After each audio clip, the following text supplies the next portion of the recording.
हम गरीबों का क्या कसूर है कि हमारे घर को तोड़ा जा रहा है। साथियों, आप सभी लोग देखे होंगे कि बिहार में अतिक्रमण हटाओ अभियान चल रहा है। तो इस अभियान का ज्यादातर कोई शिकार हो रहे हैं लोग, तो वो हो रहे हैं झुग्गी झोपड़ी वाले लोग हो रहे हैं।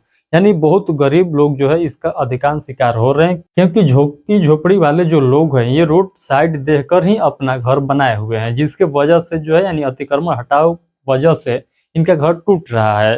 तो आखिर ये जाएंगे कहाँ जाएंगे? आप लोग देखे होंगे कि आजकल इतना ठंडा पड़ रहा है, दिन पर दिन जो है ठंडा बढ़ियाते जा रहा है। तो इतने ठंड में आखिर ये बाल बच्चे को लेकर जाएंगे तो जाएंगे कहाँ? सरकार ने तो अभी कोई प्रावधान नहीं किया है इन लोगों को कि हम घर आपका तोड़ देते हैं तो आप यहाँ पर जाकर रहिए। तो आखिर ये जाएंगे कहाँ? ये तो उतने धनी व्यक्ति नहीं है कि अपना जो है दूसरा बिल्डिंग बनाए हुए हैं, यहाँ से तोड़ दिए गए तो दूसरे में जाकर रह लेंगे। इनके पास जो है इतना भी पैसा नहीं है कि वो अपने लिए एक अच्छा सा मकान बना सके। तो आखिर ये कहाँ जाएंगे? ना तो इनके पास अब घर बचा और ना ही इनके पास कोई जमीन है जिस पर वो अपना मकान बना सके।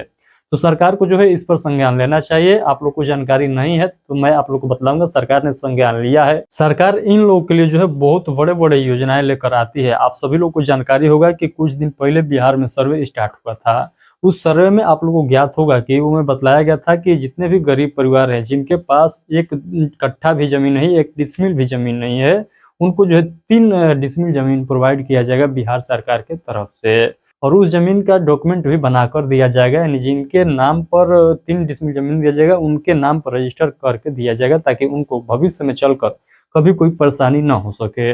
देखिए अभी क्या है, अभी वर्तमान समय में ये चल रहा है कि जहाँ पर जमीन देखे ये लोग वहीं पर क्या हो जाते हैं, बस जाते हैं, अपना बिल्डिंग बना लेते हैं। यही लोग का हाल नहीं है, ये जो है अच्छे अच्छे लोग भी बिल्डिंग बनाए हुए हैं सरकारी भूमि पर। जब अतिक्रमण चल रहा है तब हम लोग को समझ में आ रहा है कि इतना बड़ा बड़ा बिल्डिंग जो है ये सरकारी भूमि पर खड़ा कर दिए हैं, यानी अतिक्रमण वाले जगह पर जो है ये खड़ा किए हैं इतना बड़ा बड़ा बिल्डिंग। तो ये केवल इन्हीं लोग का दोष नहीं है, ये सभी लोग का जो है वही हाल है कि सभी लोग अतिक्रमण में पसारे हुए हैं।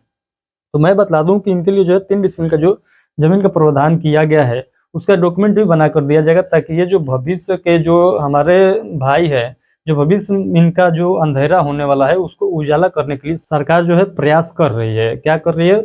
इनके नाम से जो है 3 डिसमिल जमीन कर देगी और वो जो है जमीन इन लोग का फिक्स हो जाएगा, यानी जिनके नाम से वो रजिस्टर होगा उनका वो फिक्स हो जाएगा। उनके बाल बच्चे जो है पीढ़ी दर पीढ़ी उसी जमीन पर वो अपना मकान बनाकर रह सकेंगे। वो सरकार के द्वारा प्रोवाइड किया जाएगा इन लोगों को, भूमिहीन परिवारों को। तो आई होप कि आप समझ गए होंगे कि इनके लिए जो है सरकार भी काम कर रही है। बट बट बट बट यहाँ पर कमी क्या है? कमी यही है कि इनको इनका घर जो है पहले तोड़ा जा रहा है और उस पर जो है काम बाद में किया जाएगा।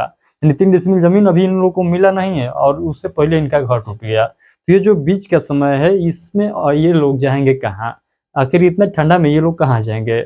इतना पैसा भी नहीं है कि ये जो है मकान किराए पर लेकर रह सके। इन लोगों को जो है खाने पीने में भी बहुत दिक्कत हो जाता है। यानी कहने का मतलब क्या, महंगाई के डेट में अपना खर्चा जुटाना इतना ज़्यादा मुश्किल काम हो गया है, तो ये जो है रूम रेंट कहाँ से दे पाएंगे? अच्छे अच्छे लोग का जो है रूम रेंट देने में हालत खराब हो जाता है, तो ये लोग कहाँ से आके रूम रेंट लाएंगे? तो साथियों, इसी टॉपिक पर आज के सेशन में हम लोग बात करेंगे। तो आप लोगों से रिक्वेस्ट है कि इस वीडियो को पूरा एंड तक जरूर देखिएगा।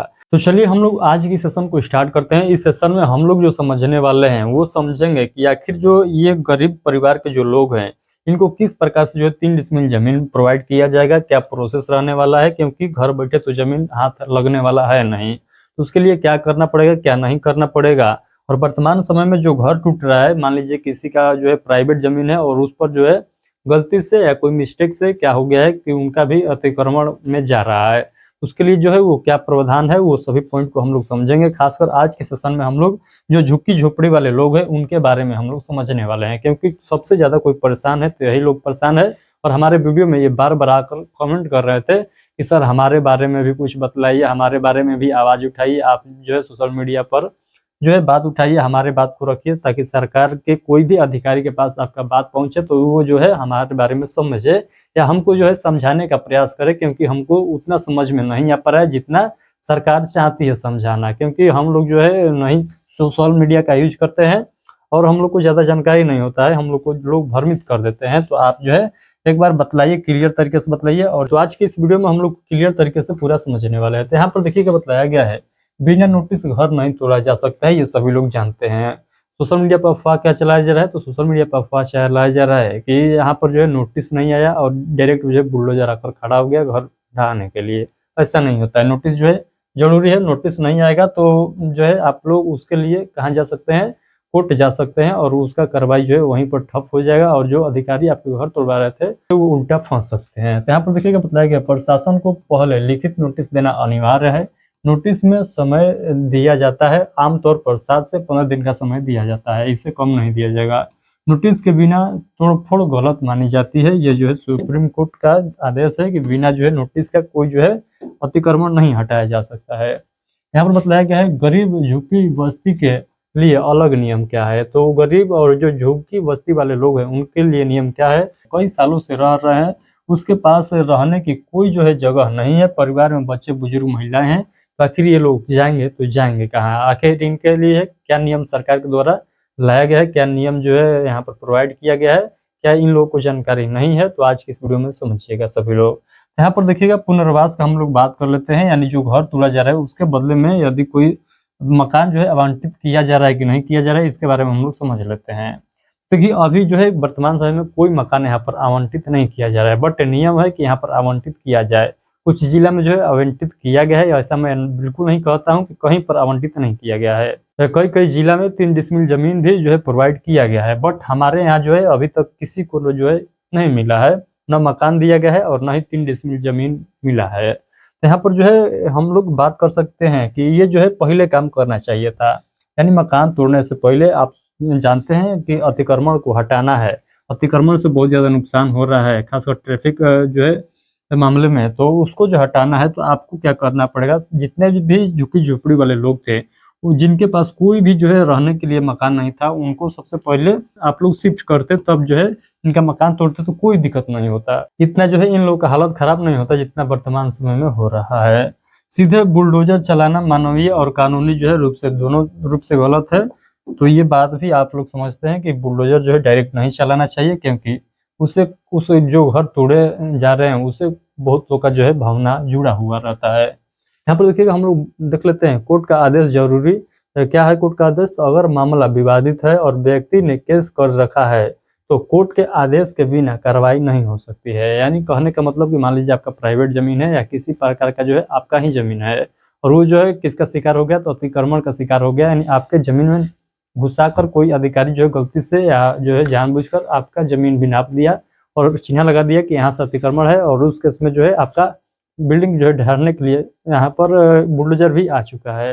तो उस कंडीशन में आप लोग जो है कोर्ट जा सकते हैं। कोर्ट के आदेश के बिना जो है आपका मकान नहीं टूटेगा, जब तक कोर्ट का निर्णय आएगा नहीं आएगा तब तक जो है आपका मकान नहीं टूटने वाला है। वही बात यहाँ पर बतलाया गया है। हाई कोर्ट और सुप्रीम कोर्ट ने कई बार कहा है, यहाँ पर देखिएगा कोर्ट के द्वारा भी कहा गया है कि सबसे पहले व्यवस्था करिए और उसके बाद जो है कोई भी लोगों को हटाइए। यहाँ पर जो है सबसे पहले हटाया जा रहा है, उसके बाद जो है व्यवस्था का भी बात किया जा रहा है कि हम व्यवस्था कर रहे हैं। उसके बाद हम लोग देख लेते हैं कि गरीबों को क्या मिल सकता है। तो गरीबों को क्या मिल सकता है, तो वर्षों से बहुत से गरीबों को पुनर्वास कॉलोनी मिलने वाला है। उसके बाद जो है पीएम आवास सूची में नाम है तो पक्का घर आप लोग को मिलेगा। उसके बाद जो है बेघर हो गए हैं तो अस्थाई आप लोग को शेल्टर मिलेगा, और बीपीएल कार्डधारी हैं तो सरकारी सहायता भी आप लोग को दिया जाएगा। यहाँ पर ये सभी जो है मामले यहाँ पर बतलाया गया है। आई होप कि आप लोग को समझ में आया होगा। लेकिन ये सब अपने आप नहीं मिलता है, इसके लिए आप लोग को आवेदन भी करना होता है, ये सभी लोग जानते हैं। कोई भी योजना का लाभ लेना होता है तो उसके लिए आप लोग को मेहनत करना पड़ेगा। कहाँ शिकायत करें, तो कहाँ शिकायत आप लोग कर सकते हैं। मान लीजिए आपके घर तोड़े जा रहे हैं गलती तरीके से, तो आप लोग जो है एसडीएम और डीएम ऑफिस जाकर शिकायत कर सकते हैं। जन शिकायत पोर्टल पर जाकर आप लोग शिकायत कर सकते हैं। लोक अदालत में शिकायत कर सकते हैं। हाई कोर्ट में अंतिम विकल्प है, यदि यहाँ पर नहीं सुनवाई होता है तो हाई कोर्ट आप लोग जा सकते हैं। गरीब व्यक्ति फ्री में जो है केस भी कर सकता है, ये भी प्रावधान है, आप सभी लोग जानते हैं। नहीं जानते हैं तो जान जाइएगा। उसके बाद हम लोग बात कर लेते हैं कि सरकारी जमीन नॉट इज इक्वल टू तुरंत घर तोड़ना। यानी सरकारी जमीन पर घर है तो ये नहीं है कि उसको डायरेक्ट तोड़ दीजिए। यही बताया गया सरकारी जमीन नॉट इज इक्वल टू घर को तोड़ना। उसके लिए पहले प्रावधान कीजिए कि वो जो वर्तमान समय में जो उस घर में व्यक्ति रह रहे हैं आखिर वो रहेंगे कहाँ जब आप घर तोड़ दीजिएगा। सबसे पहले प्रावधान कीजिए। सरकारी जमीन पर रहना गलत हो सकता है, लेकिन गरीबों को अचानक बेघर भी गलत है। सरकार की जिम्मेदारी क्या है, तो सरकार की जिम्मेदारी है कि पहले चेतावनी दे, फिर जो है समाधान करे, फिर जो है कार्रवाई करे। तो पहले चेतावनी दे, आप लोग हट जाइए, उसके बाद जो है वो प्रावधान करे कि आखिर वो हटाएंगे तो वो रहेंगे कहाँ, उसके बाद जो है उनका घर तोड़िए, न कि चेतावनी देकर और घर तोड़ दीजिए और बोल दीजिए कि आप जहाँ मन तहाँ जाइए। तो आई होप कि आज के सेशन में जितना मैं पॉइंट बतलाया हूँ सभी पॉइंट आप लोग को क्लियर तरीके से समझ में आया होगा। आज का सेशन इसी टॉपिक पर था कि आखिर जो बुलडोजर से घर तोड़े जा रहे हैं बिहार में, उनके लिए क्या प्रावधान किया गया था। तो फिर से एक लाइन में समझ जाइए कि अभी तक जो है कोई प्रावधान नहीं किया गया है, डायरेक्ट घर तोड़ा जा रहा है और उसके लिए कोई प्रावधान नहीं है कि आप कहाँ जाएँगे, कहाँ नहीं जाएँगे। उसके लिए बाद में बतलाया गया है कि 3 डिसमिल ज़मीन जो है आप लोग को मिलेगा जब सर्वे कंप्लीट होगा, जिसके माध्यम से पता चल जाएगा कि कितना जो है टोटल सरकारी ज़मीन है, कहाँ-कहाँ पर है। उसके बाद जो है आप लोग को 3-3 डिसमिल ज़मीन जो है आवंटित किया जाएगा जब सर्वे कंप्लीट हो जाएगा बिहार में तब। तो अभी जो है कोई वर्तमान में प्रावधान नहीं है ऐसा कि जिनका घर टूट रहा है तो उनको जो है दूसरा घर दिया जाए। तो चलिए आज का सेशन हम लोग यहीं पर जो है स्टॉप करते हैं। ये पूरे मामले पर आप लोग का क्या राय है, एक प्यारा सा कमेंट करके ज़रूर बताइएगा। और जिन व्यक्ति का अब तक घर टूट चुका है वो लोग जो है इस वीडियो के कमेंट बॉक्स में अपना पक्ष रख सकते हैं। मैं प्रयास करूँगा कि आप लोग का अपना पक्ष जो भी आएगा उसको मैं फिर से जो है एक बार समझाने का प्रयास ज़रूर करूँगा। तो अपना पक्ष जो है सभी लोग ज़रूर रखिएगा जिनका मकान वर्तमान समय में टूट चुका है। चलिए बहुत-बहुत धन्यवाद, मिलते हैं किसी और नोटिफिकेशन के साथ।